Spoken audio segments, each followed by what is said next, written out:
Hi, this is Vijay Kesari and welcome to Andhra Podcaster, where we discuss questions, perspectives and possibilities focused on development of Andhra. Friends, ex-finance minister Buggana Rajendranath garu, visionary CBN, visionary అని నేను అనట్లేదు, CBN గారే ఆయన అనుకుంటారు కాబట్టి visionary CBN గారి performance ఏంటో, ఆయన సత్తా ఏంటో, ఆయన గవర్నమెంట్కి ఉన్న పర్ఫార్మెన్స్ ఏంటో ఇప్పటిదాకా బయటకి తీసుకొచ్చేశారు. ఇన్ఫ్యాక్ట్ అది విన్న తర్వాత మనకి ఏమనిపిస్తుంది అంటే అసలు సంపద ఎటు చూడు సంపదే, అసలు ఇంత సంపద మాకొద్దు బాబోయ్, సంపద ఎక్కువైపోతుంది అని చెప్పి మనం అనుకుంటాం. అలాంటి ఫీలింగ్ మీకు ఖచ్చితంగా రాకపోతే నాకు కామెంట్స్లో పెట్టండి. ఒకే ఒక డేటా పాయింట్తో ఈయన ఎక్స్-ఫైనాన్స్ మినిస్టర్ బుగ్గన రాజేంద్రనాథ్ గారు చాటభారతాలు ఏం చెప్పాలా, ఒకే ఒక్క డేటా పాయింట్తో అసలు CBN గారి గవర్నమెంట్ పర్ఫార్మెన్స్ ఏంటి అని చెప్పి మన కళ్ళ ముందు తీసుకొచ్చారు. Let's go. And before we get into the details, మీరు ఒక విషయం గమనిస్తున్నారా, వైసీపీ వాళ్ళు అపోజిషన్లోకి వచ్చిన దగ్గర నుంచి వాళ్ళ అటాక్లో అసలు ఎక్కడా కూడా ఒక గాలి లెక్కలు లేకపోతే గాలి స్టేట్మెంట్స్, లెక్క పత్తా లేని స్టేట్మెంట్స్ చెప్పిన దాఖలాలు లేవు. వాళ్ళు ఏం మాట్లాడుతున్నా, especially on the state finances and AP economy, ఆ టాపిక్స్ రిలేటెడ్ మాట్లాడుతుంటే ఏ స్టేట్మెంట్ కూడా ఆథెంటిక్ డేటా సోర్సెస్ లేకుండా ఒక్క మాట వాళ్ళు తీయట్లా. మీరు గమనించారా, మొత్తం డేటాతో పకడ్బందీగా ఏం మాట్లాడినా ఆథెంటికేటెడ్ డేటా సోర్సెస్తో CBN గారి మొత్తం టీంని సైలెంట్గా క్విక్ కౌంటర్ కూడా లేకుండా సైలెంట్ కూర్చోబెడుతున్నారు. నిన్న కూడా ఇలాంటి అప్రోచే బుగ్గన రాజేంద్రనాథ్ గారు. ఆయన ఎక్కడ ఒక గాలి స్టేట్మెంట్ లేదు, ఒక గాలి లెక్కలు లేదు. ఇదిగో మేము పవర్లో లేము, అపోజిషన్లో ఉన్నాం కాబట్టి ఏయో న్యూస్ పేపర్లు చూసి మేము మాట్లాడేయగలం అన్న ఫ్రీడమ్ వాళ్ళు తీసుకోవాలా, నోటికి ఏదొస్తే అది చెప్పాలా, గాలి లెక్కలు చెప్పాలా, గాలి స్టేట్మెంట్స్ చెప్పాలా. అండ్ ఈ గాలి అనే వర్డ్ ఎందుకు తీస్తున్నానంటే, లోకేష్ గారు అన్నమాట ఇది, గాలి లెక్కలు చెప్తే ఎలాగని చెప్పేసి ఆయనే ప్రెస్ మీట్లో చెప్పారు. కాబట్టి అలాంటి గాలి లెక్కలు వీళ్ళు ఎక్కడ చెప్పట్లా, సింపుల్గా సోది లేకుండా ఒకే ఒక్క డేటా పాయింట్తో క్లీన్ బోల్డ్ చేశారు. మనం ఇప్పుడు డీటెయిల్స్లోకి వెళ్దాం. CBN గారు ఎలక్షన్ క్యాంపెయిన్ అంతా ఒక వర్డ్లో సమరైజ్ చేయాలంటే, ఒక ఫ్రేజ్లో సమరైజ్ చేయాలంటే, నేను సంపదని సృష్టిస్తాను అని వచ్చారు. అవునా? ఇప్పుడు ఏప్రిల్ 2024 నుంచి ఫిబ్రవరి 2025 దాకా మన state government tax revenues CBN గారి పీరియడ్ అండ్ అంతకుముందు ఇదే టైం పీరియడ్ జగన్ గారి టైంతో కంపేర్ చేస్తే మన స్టేట్ ట్యాక్స్ రెవెన్యూస్ అంతా తెలుసా, 81,400 crores, 81,400 కోట్లు డ్యూరింగ్ జగన్ గారు టైం. అండ్ ఇప్పుడు విజనరీ సంపదని సృష్టిస్తాను అని చెప్పిన CBN గారి నంబరు 80,760 crores.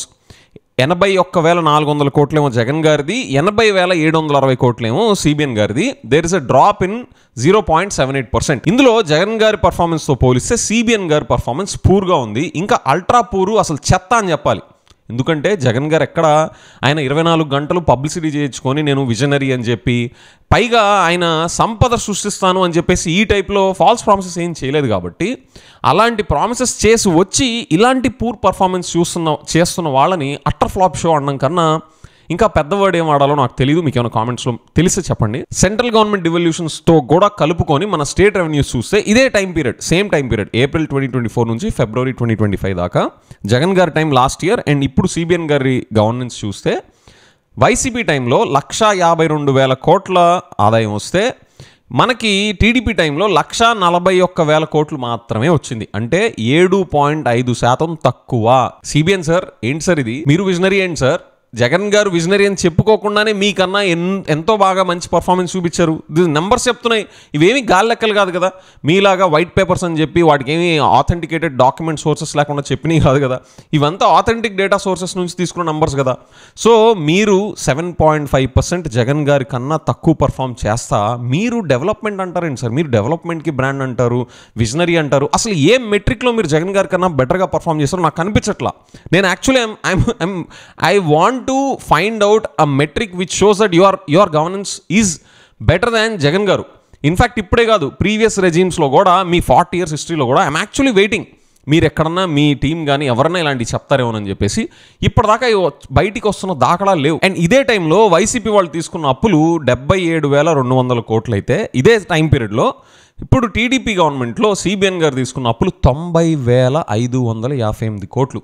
77,000 కోట్లు ఎక్కడ, 90,000 కోట్లు ఎక్కడ, 17% ఇంక్రీజ్ ఇన్ అప్పులు. ఆదాయం తగ్గింది, అప్పు పెరిగింది. సీన్ కట్ చేస్తే డెవలప్మెంట్కి బ్రాండ్ అంటారు, విజనరీ అంటారు, నేషనల్ మీడియాకి వెళ్ళి ఏవేవో చెప్తా ఉంటారు. అసలు ఏంటి సార్ ఇది? ఈ ఫస్ట్ 11 monthsలో దగ్గర 90,000 కోట్లు RBI ద్వారా అప్పు తీసుకుంటే ఏప్రిల్లో 80,000 crores, ఏప్రిల్ ఫస్ట్ వీక్లో 5,000 crores అండ్ ఈ అమరావతి అప్పులు అని చెప్పి బాండ్స్ అని సివిల్ సప్లైస్ అని మార్క్ఫెడ్ అని ఇవన్నీ కలుపుకుంటే మొత్తం 1,47,600 కోట్ల అప్పు. హిస్టరీలో, ఆంధ్రప్రదేశ్ హిస్టరీలో ఇంత అగ్రెసివ్గా షార్టెస్ట్ టైం పీరియడ్లో ఇంత దారుణంగా అప్పులు తీసుకున్న చరిత్ర ఏ చీఫ్ మినిస్టర్కి, ఏ గవర్నమెంట్కి లేదు. సిబిఎన్ సార్ ఎటు పోతున్నాయి సార్ ఈ డబ్బులన్నీ?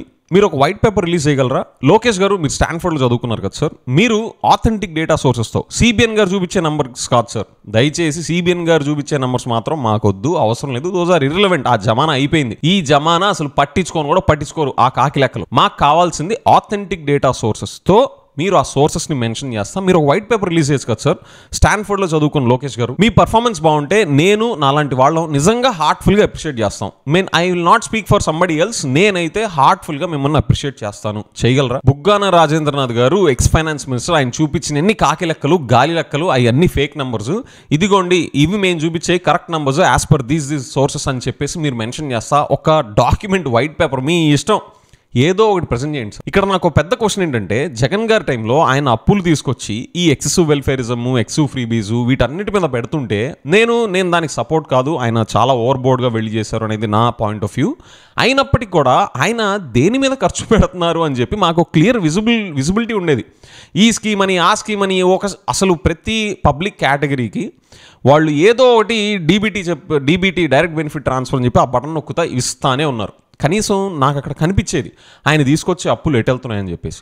ఇప్పుడు సిబిఎన్ గారు కనీ విని ఎరుగని రేట్తో, కనీ విని ఎరుగని స్పీడ్తో ఇంత షార్టెస్ట్ పీరియడ్లో జగన్ గారిని మించి ఏపీ హిస్టరీలో ఇంత హయ్యెస్ట్ అప్పు అనేది ఇంత షార్టెస్ట్ పీరియడ్ టైంలో ఎవరు చేయనంతగా అప్పులు తీసుకొస్తా ఎటెళ్తున్నాయి ఆ డబ్బులు? ఏ స్కీమ్స్లోకి వెళ్తున్నాయి? ఎవరికి పెడుతున్నారు? ఫ్రెండ్స్, బుగ్గాన రాజేంద్రనాథ్ గారు బయట పెట్టిన సిబిఎన్ గారి గవర్నమెంట్ పర్ఫార్మెన్స్ మీద మీ థాట్స్ ఏంటో కామెంట్స్లో మెన్షన్ చేయండి. అండ్ ఇప్పుడు ఇంత అప్పు తీసుకొచ్చి ఎటు వెళ్తుందో మీకు ఏమైనా తెలిస్తే కొంచెం అవి కూడా కామెంట్స్లో మెన్షన్ చేయండి. With that I will see in the next episode. Bye.